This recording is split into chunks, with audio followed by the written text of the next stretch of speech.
Une addiction est définie comme une dépendance physique ou psychologique à une substance, à une activité ou à un comportement, au point où la personne concernée a du mal à contrôler son usage ou sa pratique, malgré les conséquences négatives qui en découlent. Parmi les grandes addictions contemporaines, outre substances, la dépendance des êtres humains à leurs écrans fait partie des plus présentes. Sur nos téléphones du matin au soir, accessibles à tous sans réelle contrainte, chacun se gave de posts, de likes et d'interactions. On en bouffe en continu, on y passe des heures, on doomscroll à s'en arracher les phalanges et on reste amorphe dans son lit à défiler les TikTok. On se complaît dans une bulle autodestructrice qui endommage à la fois notre vie sociale, professionnelle et notre esprit. Bienvenue dans ce 5e épisode d'Alt33. Aujourd'hui on met nos téléphones en mode avion et on se concentre comme on le peut. On aborde la question des écrans, de la santé mentale, du brain rotting et de la facilité avec laquelle les algorithmes font de nous des prisonniers numériques.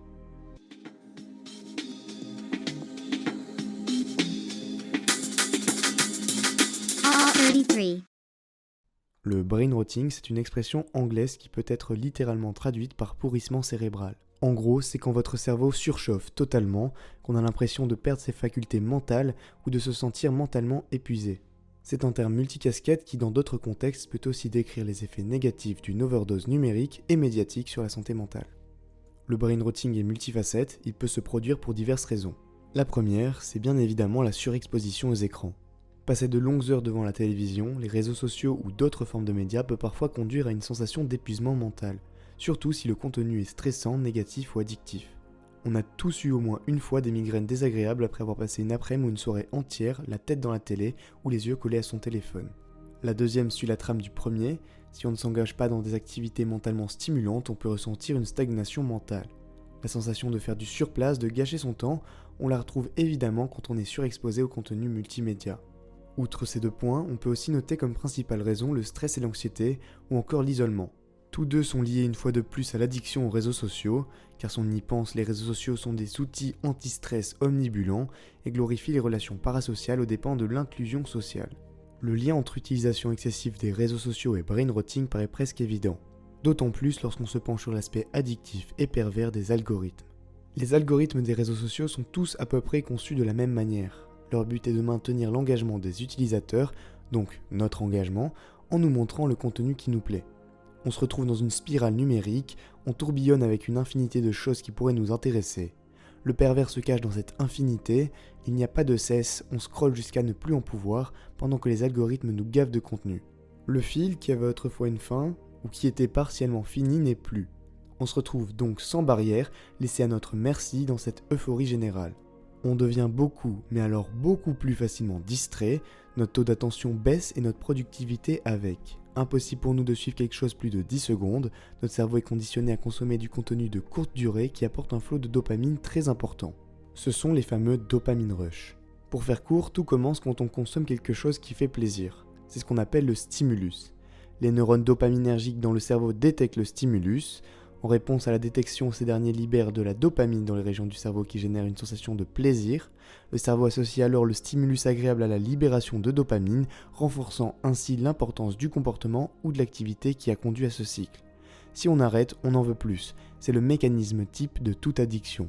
Alcool, cigarettes, drogue, pornographie, tous partagent le même schéma. Le problème de l'addiction aux réseaux sociaux, c'est l'algorithme qui va pousser du contenu fort en dopamine, donc des stimulus, en continu sur le téléphone de l'utilisateur. Ce dernier va donc être récompensé encore et encore, en boucle, pour une chose qui est plutôt basique, c'est-à-dire scroller son écran, regarder une vidéo encore. Mêlez ça avec l'infinité du fil et on se retrouve avec des individus qui vont passer des heures entières, sans même s'en rendre compte sur leur téléphone, à scroller, défiler les Reels, les TikTok et les YouTube Shorts. Avec l'addiction aux écrans viennent les effets négatifs du brain rot. Parmi les plus notables, on retrouve bien évidemment la baisse de productivité, l'isolement, la détérioration de la santé mentale, les problèmes de mémoire et j'en passe.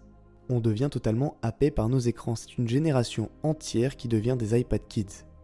Courte parenthèse, mais la surexposition des enfants et des mineurs aux réseaux sociaux a de lourdes conséquences sur la croissance de leur cerveau. Bien que majeurs, nous sommes nous aussi exposés à ces problématiques. Car comme toute addiction, les réseaux sociaux peuvent détériorer les capacités cérébrales de leurs utilisateurs. Maintenant qu'on sait d'où vient le brain rot, qu'on connaît ses conséquences sur notre esprit, il est temps d'aborder les solutions pour s'émanciper peu à peu de notre prison numérique. Prenons un moment afin de réfléchir à notre situation actuelle. Identifions les habitudes, les activités ou les comportements qui contribuent à cette sensation de brain rot.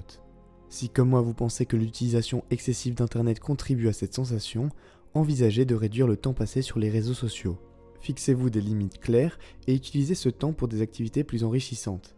En fait, il faut essayer de trouver un équilibre entre le temps d'écran et des périodes de repos.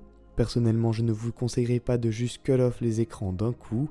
Comme toute addiction, le plus simple est de sober up petit à petit en fixant des limites qu'on revoit à la baisse avec le temps. Une fois ces ajustements faits, le mieux est de s'engager dans des interactions sociales, se consacrer à une passion, se fixer des objectifs à réaliser, passer le plus de temps dehors. Tous les moyens sont bons pour contrebalancer le manque et éviter de retourner à la case départ.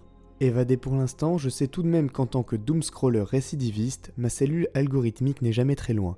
Avant de se quitter, je vous laisse retourner à votre For You page et je vous dis à très bientôt dans un prochain épisode d'Al 33.